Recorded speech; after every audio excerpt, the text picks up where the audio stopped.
Hey guys, just checking in. I figured I'd show you a little bit of what my day-to-day life looks like. I'm here at a truck stop on the Utah-Nevada border, spending the night. Just had some dinner. This is my office, Kenworth T800 wide nose, 18 speed.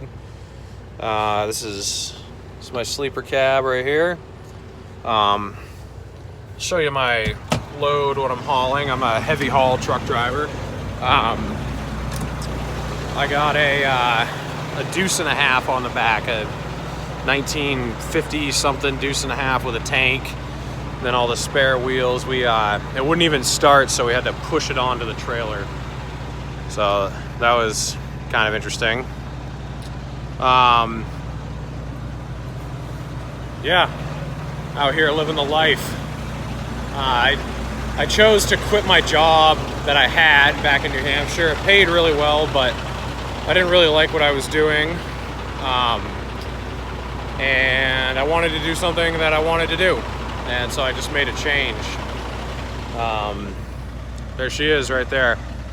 I'm gonna keep the name of my employer anonymous for now.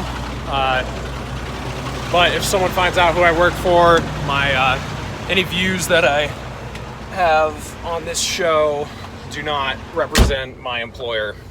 So there's that. I've just been thinking while I'm sitting here in the truck stop, and I kind of wanted to run some thoughts by you guys. I really like living a simple life. I like living on the road. I made over $100,000 a year where I worked back in New Hampshire. Very steady job, very good employers who took very good care of me. And I worked with my brothers a lot of the time. Was close to family. Very secure job.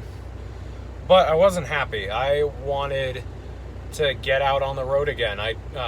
Several years back, I took off for a couple years and traveled to all 50 states. And it started a fire inside me of wanting to chase the things that I desire in life instead of only doing them for 2 weeks out of the year. So I eventually went back to the job I had in New Hampshire, and I just wasn't happy. I wanted to be out on the road. I wanted to see things. I wanted to drive trucks, big trucks. And so that's just what I decided to do. I finally, last year, told my employer that, things were great. He was paying me well, but it just wasn't what I wanted to do. And I wanted to start doing something that I liked now, because I was writing the script for the rest of my life. And I left on very good terms. They said, if you ever want to come back, you'll be welcome.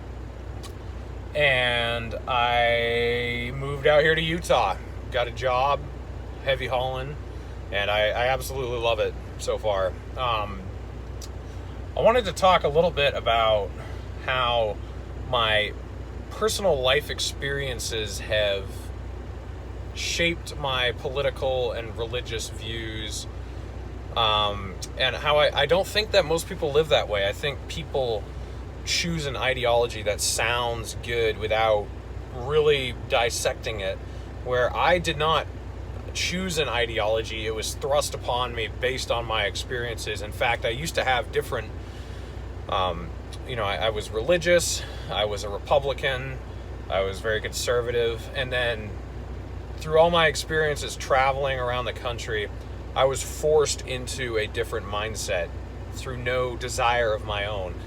And if people are being honest and absorbing information as it comes their way, that will happen to them whether they want it to or not. And I think people are just resistant to information that they don't want to hear because they're afraid that it might change their mind. But something you guys might have noticed about my YouTube channel so far is that my videos, the quality of them as far as my background or the camera or the audio is not all that amazing. And I am going to work on upgrading that, because now I have so many people following me, and I have candidates for libertarian races coming on, and so I do feel responsible to upgrade the quality of my videos. But I want to make a note of the quality that I've had so far. The quality is in the content of what we're saying, what we're talking about, who's coming on the show. And a lot of people get caught up on getting accessories and getting all the gadgets without having the quality content.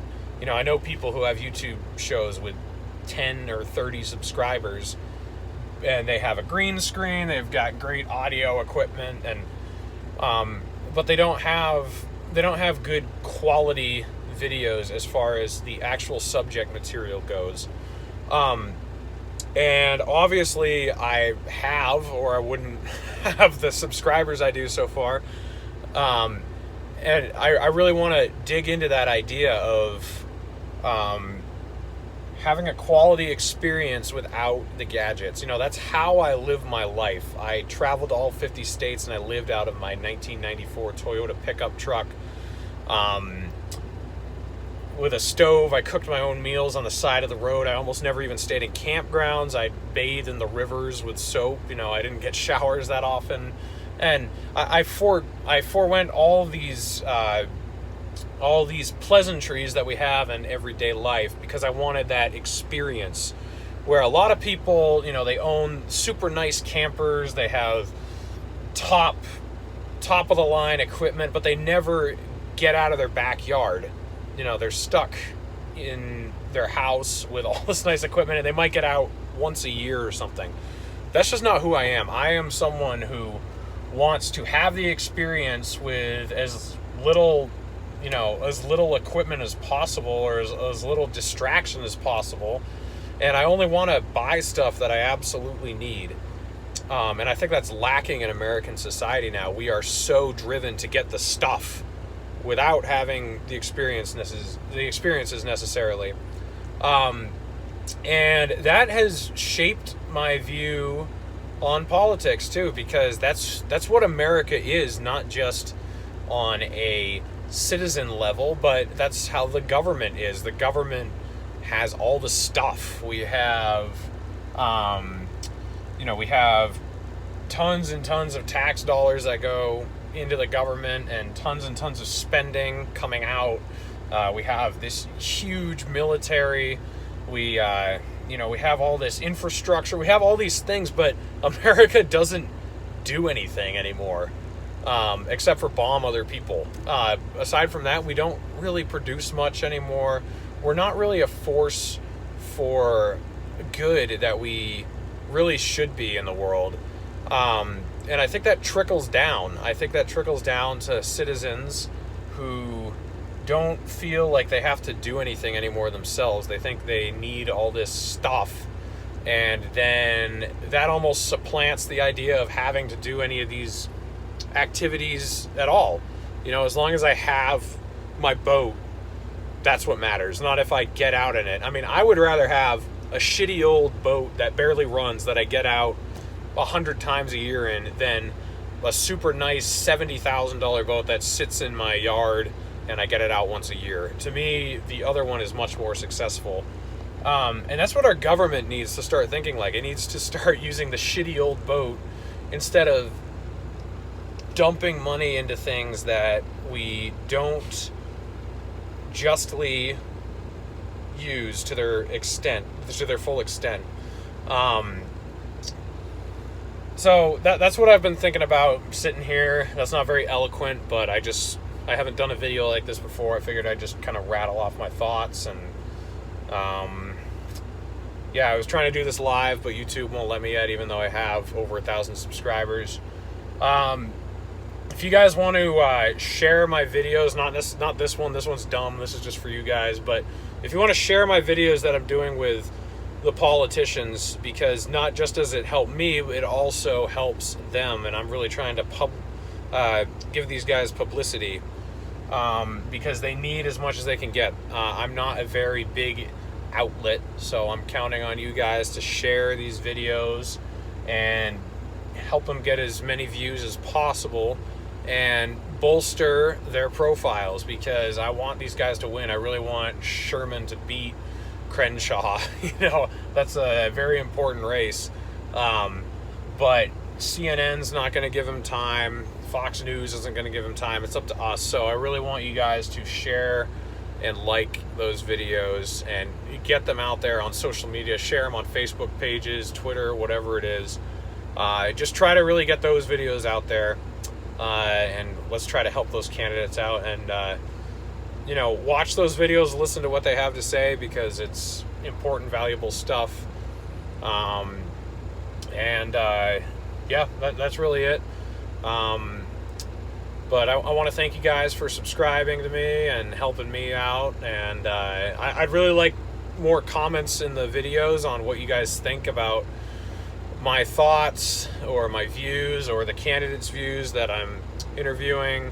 I really like interaction with people and throwing around ideas. So don't be afraid to throw comments in those videos. All right, guys, I'll stop blabbing, and I'll catch you next time. Peace out.